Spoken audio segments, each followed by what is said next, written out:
कभी रात के सन्नाटे में किसी टूटी सड़क से गुजरे हो, जहां हर झटका ये याद दिलाता हो कि तुम्हारा राज अब भी वही है जो दशकों से वादों में फंसा पड़ा है, जहां लाखों खर्च हो जाते हैं लेकिन गांव की गलियों में अब भी अंधेरा पसरा है, जहां पुल गिरते हैं और अस्पताल सूने हैं और फिर भी हर साल रिपोर्ट में लिखा रहता है बिहार आगे बढ़ रहा है। लेकिन क्या हमेशा से बिहार ऐसा ही था? नहीं, कभी ये जमीन आर्यभट्ट, चाणक्य और बुद्ध की कर्म भूमि रही है। वही बिहार जो ज्ञान और सभ्यता की जननी कहलाता था, आज विकास की दौड़ में पीछे क्यों है? क्यों सड़कें गिर जाती हैं, पुल बह जाते हैं, अस्पताल में डॉक्टर नहीं मिलते और पढ़ने के लिए बच्चों को अपना घर छोड़ना पड़ता है? नमस्कार, मेरा नाम है राकेश झा और आप देख रहे हैं बजरबट्टू दुनिया पे असली बिहार।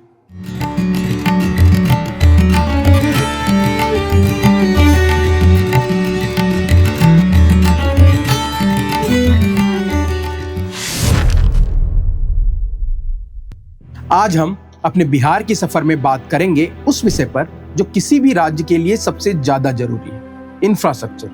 पहले ये बात बताइए कि बिहार का नाम सुनते ही आपके दिमाग में क्या ख्याल आता है? आईएएस, आईपीएस या आईआईटीएन की फैक्ट्री, या फिर भूख से बिलखता एक बच्चा? इन दोनों में जो ख्याल आपको सबसे पहले आया वो यह बताता है कि आपने बिहार को कहाँ देखा है। मतलब बस इंटरनेट पर, या सच में बिहार जाकर बिहार को महसूस किया है? अगर हम सड़क और पुल से शुरुआत करें तो बिहार की कहानी समझ में आती है। 2005 से पहले हालात ये थे कि लोगों को अगर कभी किसी यात्रा पर जाना होता था तो उन्हें 2 बार सोचना पड़ता था कि जाना भी है या नहीं।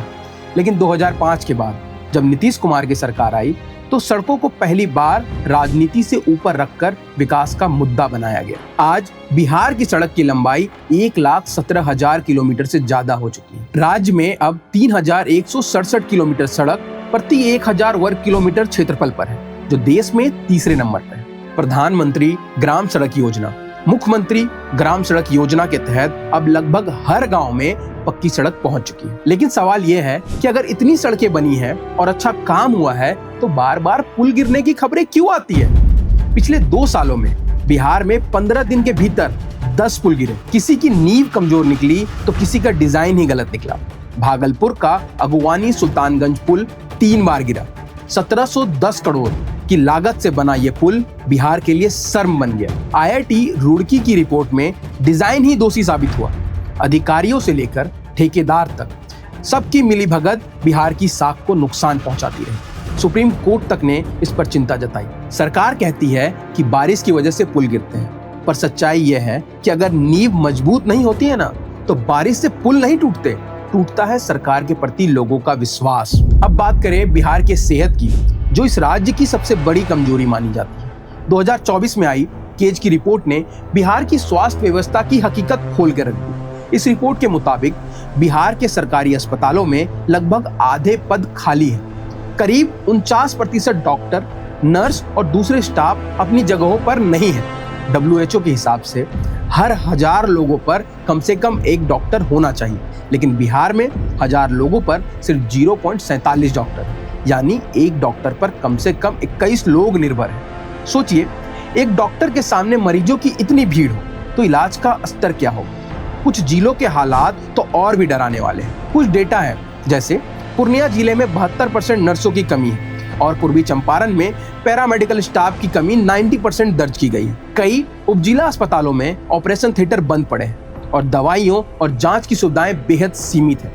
केज के अनुसार ओपीडी में 21 से 65% तक जरूरी दवाइयां उपलब्ध ही नहीं है, जबकि आईपीडी में यह कमी 34 से 83% तक है। और तो और 68 अस्पतालों में 19 से लेकर 100% तक जांच सुविधाएं उपलब्ध ही नहीं है। कई जगह मशीनें हैं तो प्रशिक्षित वर्कर ही नहीं, जिसकी वजह से सामान बेकार पड़े। रिपोर्ट ने यह भी दिखाया कि 2016 से 2022 के बीच बिहार का स्वास्थ्य बजट लगभग 31% पैसा खर्च ही नहीं कर पाया। मतलब सरकार को करीब 69,700 करोड़ रुपए मिले, लेकिन उसमें सिर्फ 48,000 करोड़ रुपए ही खर्च हुए। बाकी पैसा बिना खर्च किए ही वापस चला गया। इसका मतलब यह है कि समस्या पैसों की नहीं है, बल्कि सिस्टम की है। योजनाएं बनी पर जमीन पर काम ही नहीं हुआ। अस्पताल की मरम्मत, नई भर्ती, दवाइयों की आपूर्ति सब कागजों पर ही अटकी रह गई। इसी का नतीजा है कि जब कोई गंभीर बीमारी बढ़ती है तो लोग इलाज के लिए पटना, दिल्ली की ओर भागते हैं। अपने जिले के अस्पतालों में ना डॉक्टर है, ना भरोसेमंद सुविधाएं। सरकार कहती है कि हर जिले में मेडिकल कॉलेज खोले जा रहे हैं। बैतिया, सिवान, मधेपुरा में कॉलेज खुले भी हैं, लेकिन वहां भी फैकल्टी की भारी कमी है। हिंदुस्तान के आर्टिकल के अनुसार बैतिया मेडिकल कॉलेज में 600 छात्रों को पढ़ाने के लिए सिर्फ 21 प्रोफेसर हैं, जबकि स्वीकृत पद 127 है। यानी इमारतें तो बन गई, लेकिन उन्हें चलाने वाले लोग नहीं हैं। कोविड-19 के समय बिहार की स्वास्थ्य व्यवस्था की सच्चाई सबके सामने आ गई थी। उस दौर में ऑक्सीजन, बेड, दवाओं की भारी कमी रही। डॉक्टर और नर्स अपनी जान पर खेलकर काम कर रहे थे, लेकिन सिस्टम ही जवाब दे गया। इससे साफ हुआ कि अस्पतालों की दीवारें बनने से स्वास्थ्य व्यवस्था नहीं बनती, उसे चलाने के लिए डॉक्टर, नर्स और ईमानदार व्यवस्था चाहिए।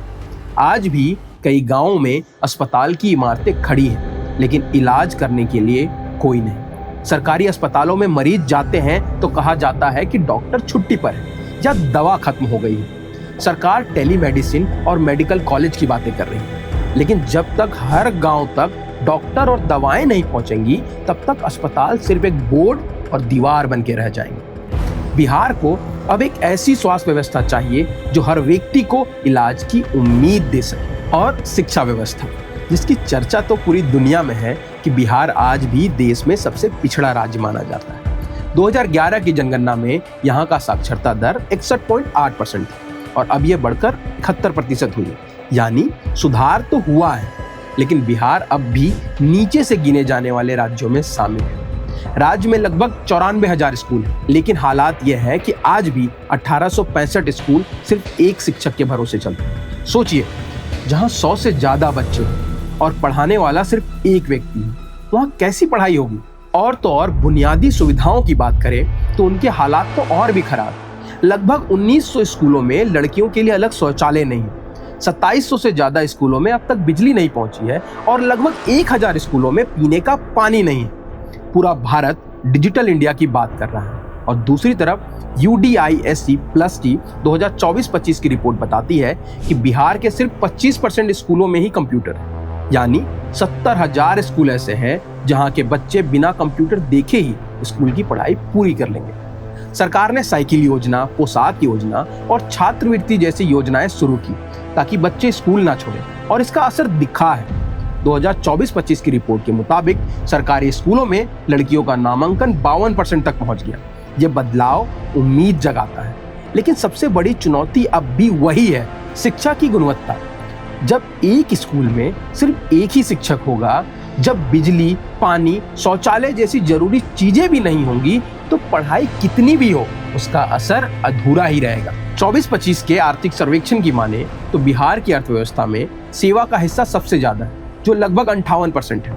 उद्योग का हिस्सा 21% और खेती किसानी यानी प्राथमिक क्षेत्र का योगदान 19% है।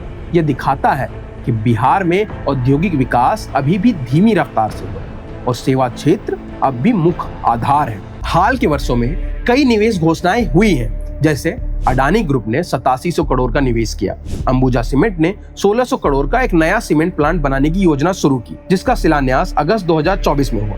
लेकिन जमीनी स्तर पर इन योजनाओं का पूरा असर अभी दिखना बाकी है। रोजगार की बात करें, आज भी लाखों नौजवान अपने गांव से बाहर जाकर पंजाब, दिल्ली, मुंबई या गुजरात में काम तलाश रहे हैं। 2011 के आंकड़ों के मुताबिक उस समय तक करीब 74.5 लाख बिहारी दूसरे राज्य में रहते थे। यह संख्या अब और बढ़ रही है। कुल मिलाकर बिहार में औद्योगिक माहौल धीरे धीरे बन रहा है, लेकिन अब भी राज्य की आर्थिक तस्वीर खेती और सेवा क्षेत्रों पर ही निर्भर है। बड़े निवेशों की घोषणाएं उम्मीद तो जगाती है, मगर असली बदलाव तब दिखेगा जब ये उद्योग जमीन पर उतरेंगे और स्थानीय युवाओं को रोजगार देंगे। अब अगर हम बिहार के शहरी और ग्रामीण इंफ्रास्ट्रक्चर की बात करें तो 7 निश्चय योजना का जिक्र जरूर आएगा।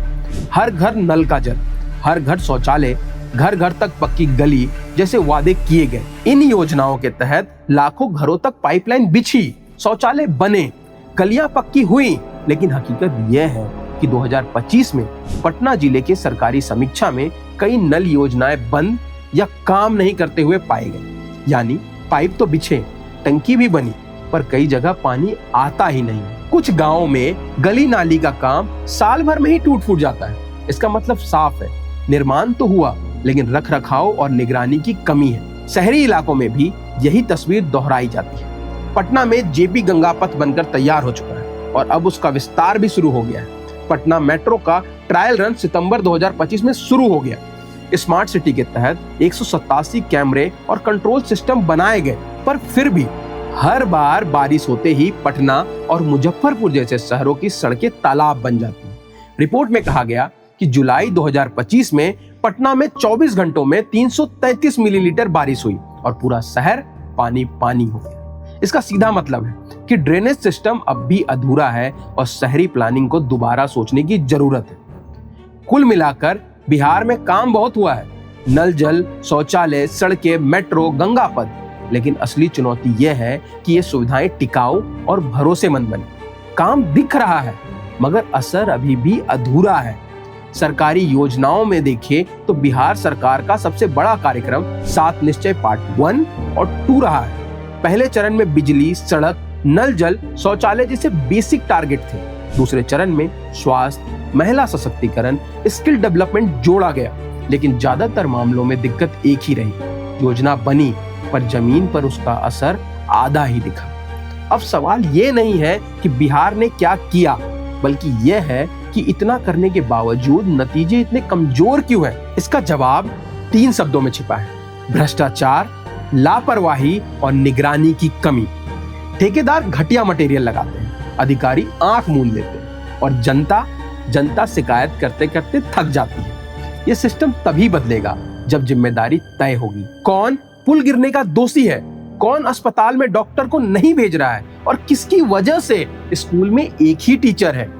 बिहार के पास क्षमता है, यहाँ का युवा बुद्धिमान है, किसान मेहनती है और जनता तो उम्मीद से भरी हुई है। बस जरूरत है काम ईमानदारी से करने का। पुल सिर्फ सीमेंट से नहीं बनते, भरोसे से बनते हैं। स्कूल सिर्फ ईंट से नहीं बनते, शिक्षा से खड़े होते हैं। और विकास वो सिर्फ बजट से नहीं, नीयत से आता है। अब वक्त आ गया है कि बिहार सिर्फ चुनावी वादों से नहीं बल्कि ठोस काम से आगे बढ़े। जब हर गांव में सच में 24 घंटे बिजली होगी, जब हर बच्चे को सरकारी स्कूल में सही शिक्षा मिलेगी, जब कोई पुल बस हवा या बारिश में नहीं गिर जाएगा, तभी हम कह पाएंगे कि बिहार बदल रहा है। इन सब बातों के बाद भी लोग कहते हैं बिहार पीछे है, पर मैं कहता हूं बिहार रुका नहीं है, बस धीरे धीरे ही सही पर चल रहा है। बस अब इसको दिशा देना है, ईमानदारी से, पारदर्शिता से और जवाबदेही से। और वो दिन दूर नहीं जब दुनिया कहेगी कि ये वही बिहार है जो कभी बीमारू कहलाता था और आज भारत की रफ्तार को बढ़ा रहा है।